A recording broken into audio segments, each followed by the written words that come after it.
Here are 3 ways to regain control when stressing, refreshing the newsfeed, or numbing out. Hey, my friend, my name is Clarinda Price from Clarinda's Empowerment Coaching, and I'm so glad you're here. This is episode 124 of the Feel Light, Mind, and Body podcast. If you're a heart-centered woman who has found herself being successful in many areas like career, relationships, or caregiving, but you're still struggling with weight loss, energy, and peace of mind, you found your community. Welcome. Today's episode is relevant because, let's face it, when the world feels chaotic, it's easy to lose our peace.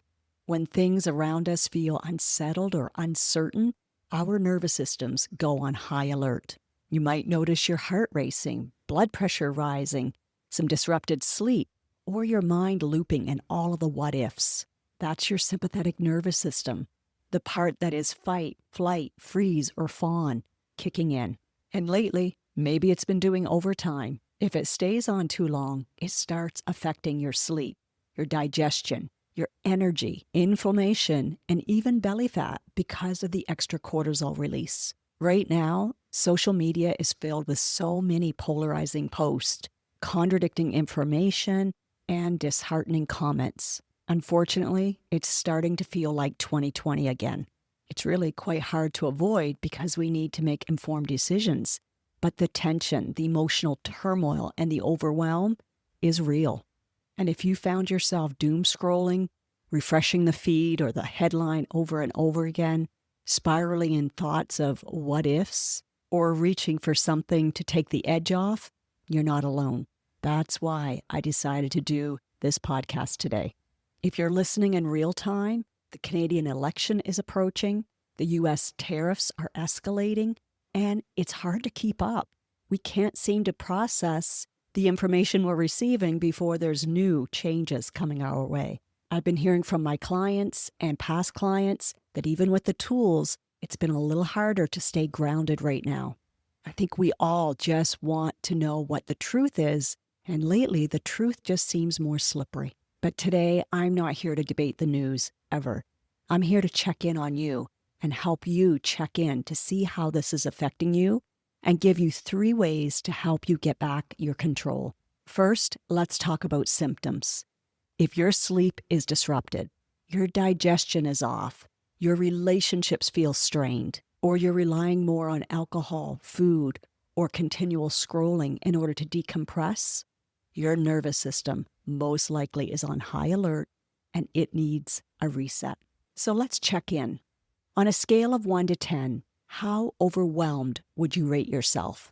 Let's go with 10 being the highest is when you are feeling anxiety every day, when you're waking up at night and you're finding it harder to go back to sleep, maybe being awake for an hour or more.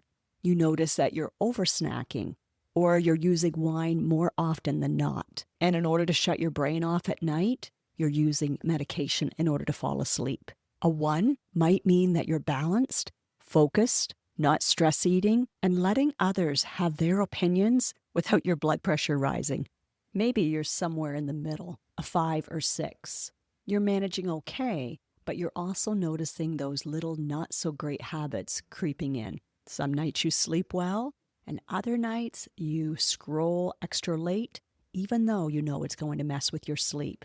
You may feel focused and in control one day, and the next day feel discouraged, down, and unmotivated. Wherever you land, don't judge it, because awareness is always the first step to make a change. I'm sharing 3 powerful ways to help you regain control, starting now. Number 1, check the root of your actions. This isn't about demonizing chocolate or wine or scrolling. It's simply asking the right question of, why am I doing this right now? Am I tired, lonely, frustrated? What is it that my brain is trying to achieve by doing this? What's it hope to gain? When we operate from our lower brain, the amygdala, we're just trying to survive, not thrive. When we're stuck in reactivity, we don't make great decisions. We want the quick fix, and the sooner, the better. The amygdala is great at keeping us alive, but it's not so great at helping us reach our goals. So while that part of our brain is important, it's not where we want to live every day. We all oscillate from day to day, but when you're trying to rate yourself, I want you to think of your weekly average. What is your overall general feeling and behaviors? The other night, I was in the bath, supposedly unwinding, but without thinking, I left my phone right on the bath mat beside me. When my watch buzzed and I glanced and noticed that it was a message from Bree, I checked it. Then I remembered, I haven't watched her reels lately. So what do? I go to her reels. And then what follows are the political reels. You know, the ones with the sound bites that just hook us right in. Well, I watched a few, and then I could feel the stress rising. And that feels terrible, doesn't it? So I automatically said, enough. I don't want this stress. I don't want my mind to be on high alert. This is a time to relax. This is a time to unplug from the world. This is part of my sleep hygiene. So what we might be doing naturally, easily, we're suddenly finding ourselves more challenged.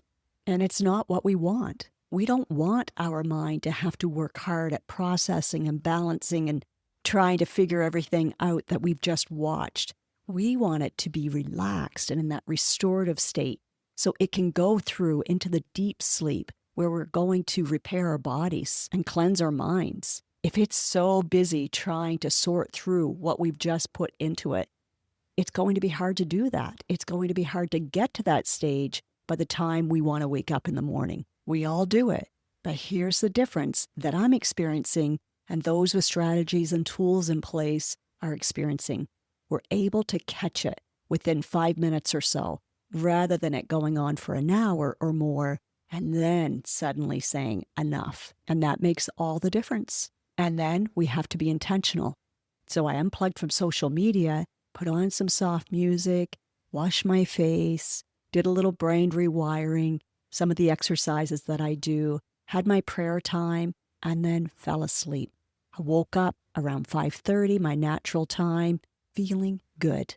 So much better than if I had continued to scroll and let that increase my stress rate, actually tap into my sympathetic instead of letting it go into the parasympathetic state for sleep. Moving on to number 2, don't dismiss the little actions because they get you on base. Are you ready for a baseball analogy? Since the new season has started, you can't hit a home run if you don't first step up to the plate. And before you round third base and make it to home, you have to get to first base. We make progress one base at a time. That first base might look like unplugging from social media 30 minutes earlier. It might mean substituting your evening wine for a relaxing tea, maybe a journal check-in, or deciding to join a coaching program, even though you're feeling nervous at first. Small steps are powerful because they get your momentum going. Instead of staying stuck or spiraling, one step makes you take the next step and the next step. My clients don't just magically feel lighter. They take one base at a time with coaching support and repetition. Number 3, don't overestimate the power of the pause. This applies to any stressor, not just political. It can be work-related, family, or health stress. The same nervous system rules apply. When your sympathetic nervous system gets activated, it drains your energy.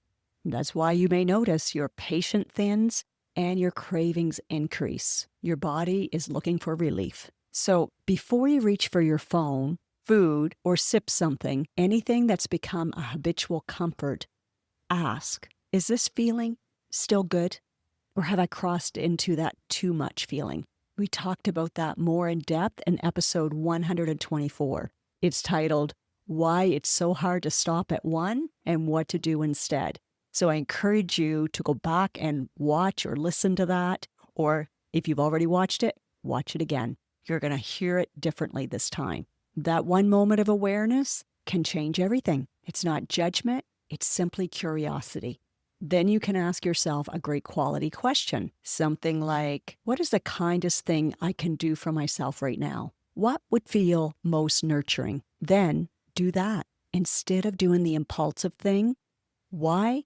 Because the impulsive thing usually makes you feel worse later, whether that's physically or it might be mentally, because maybe it's holding you back from doing something that you really wanted to do.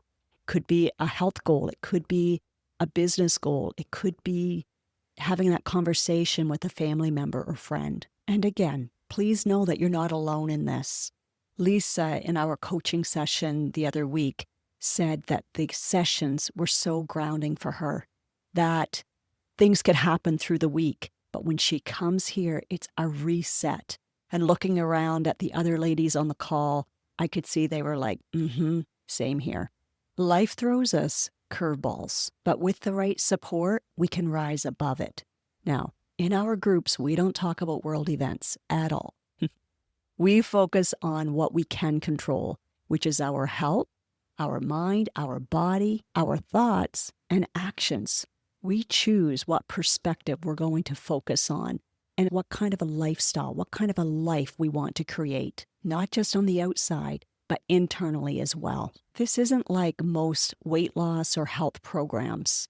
One way that it differs is I help show you what your brain is doing and how it's affecting your body, so that then together we can look at the strategies and I can share tools that will help you change in a way that feels good, but also can be doable and lasting. It's creating a lifestyle. It's not just a temporary fix. I want to leave you with this, and I really want you to sink this in. You deserve peace. You deserve comfort, and you deserve the kind of joy and contentment that comes from managing your mind and managing your emotions, not from the hit of scrolling or that sugar fix. If this is resonating with you, I'd love to invite you to join us in a fresh start, Feel Lighter, in 2 weeks. It starts April 22nd, which is the Tuesday after Easter. If you're feeling heavy emotionally, physically, or mentally, this is your chance for a reset.